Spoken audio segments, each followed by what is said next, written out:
About 25 years ago, my mother had to have an operation on her stomach.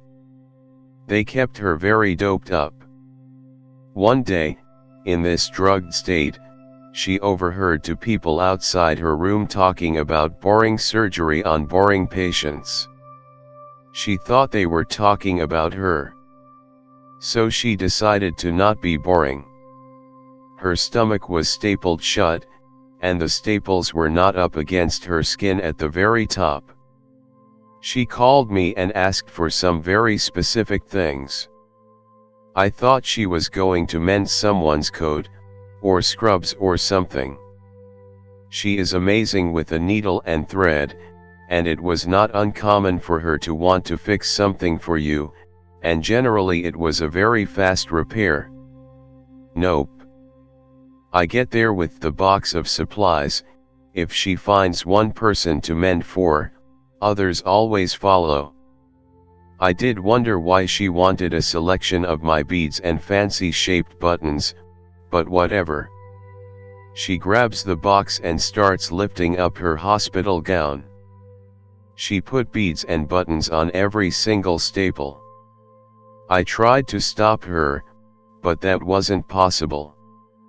Rounds were shortly after she was done, and I had called my father to come down for them. It was too funny to exclude him. He showed up at the hospital just before the doctors got to her rooms. As usual at that time, I had to go outside to wait, but my dad was in the room. A minute or two after the doctors go in, I hear this loud laughter. Then one of the junior doctors runs out and calls every doctor in the hospital to come look at this. We are in room XX. They laugh but then ask her why she sewed buttons and beads on her staples. She responded with, "I heard two people talking about boring patients with boring surgery. I didn't want to fall into that category, so I made it all pretty for you." Two junior doctors got super quiet when she said this. They were not referring to her, but having even one patient hear them was uncalled for. They got taken outside to a lounge and they got chewed out.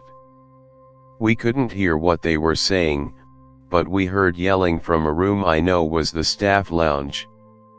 My mom was asked to keep the buttons and beads in her staples until the next day. Then after a steady parade of people asking to see her work, her doctor made her take them out. Every doctor who came in was laughing. The two junior doctors apparently spent hours on projects no one wanted to do.